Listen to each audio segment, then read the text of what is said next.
it is nice to see that some of the Suzuki accessories have already made it to Suzuki's distribution locations. So here's the part number on it, 38850-37810.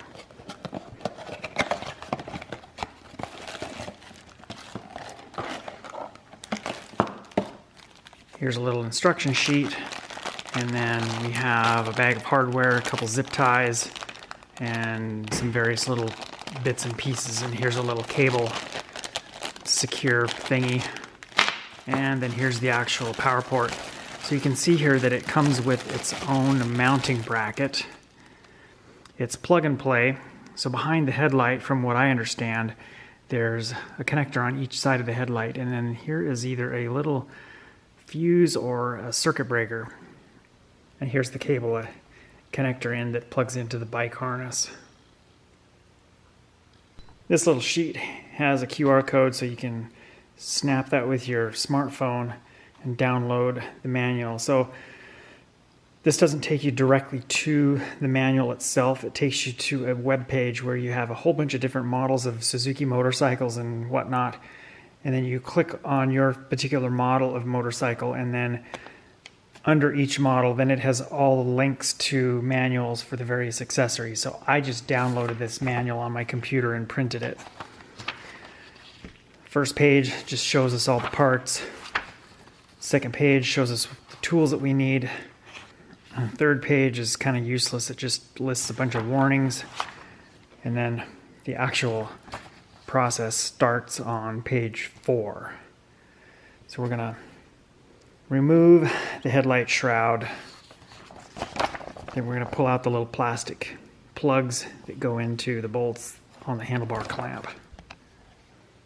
Using a 5mm Allen head bolt tool, whatever, we'll sneak behind the brake and ABS line and loosen this fastener, actually remove that fastener. There's 2 of these on each side at the top, and then we have 2 more down here, just sort of going in at an angle right where the lower triple clamp is.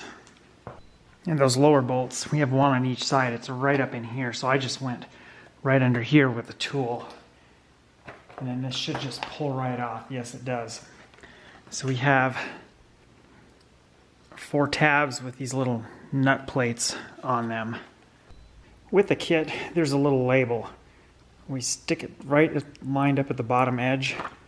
And all it is a label that gives us our power rating. 12 volt, 36 watt, idle, 12 watts. So we're looking at it in the orientation that it would be mounted on the bike. We rotate that just a little bit, and then here's the label. So that will give you a good idea of how to install this. So basically we're just installing it so that it can be visible from the side of the bike.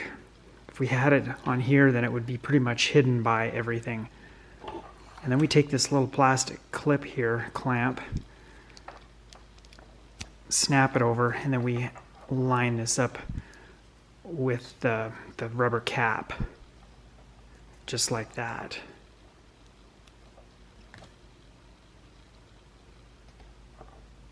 Then we've got this little piece of foam tape. I really don't know yet what purpose that serves. But then on the opposite side from where the label is, we line that up at the bottom edge of the clamp, just about like that.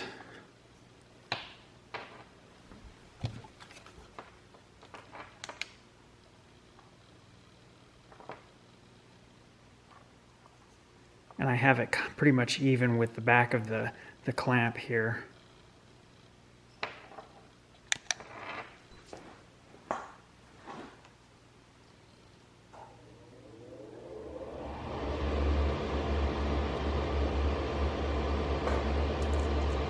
In the hardware bag, we've got a couple of little sleeves, so we'll drop those sleeves down in there.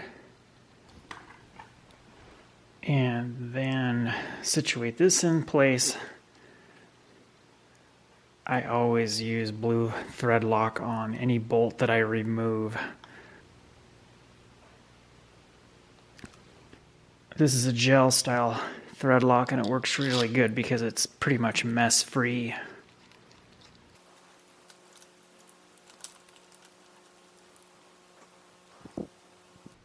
It's easier to squeeze it out when you have the little opening facing towards you. Then you can see how much is coming out. I was kind of struggling with it facing away from me on that first bolt.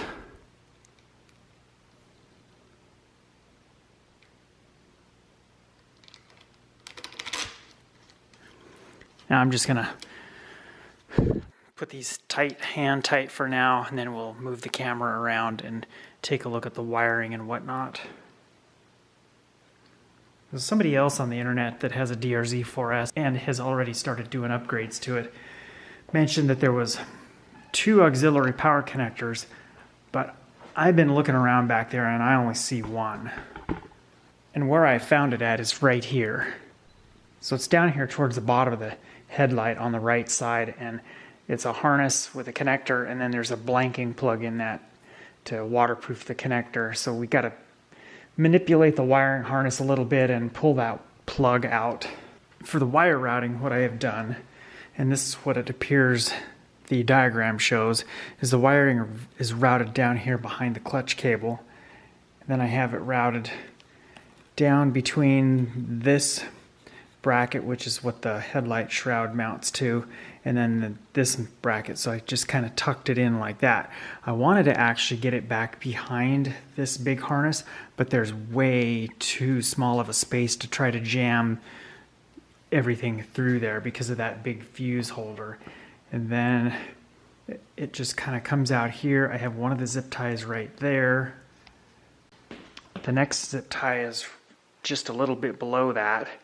And then I tuck the fuse holder and the wiring lead with the connector on it right through this space. It took a lot of manipulating and maneuvering to get it to go through there. It's not so much the connector, it's the fuse holder because it's really bulky.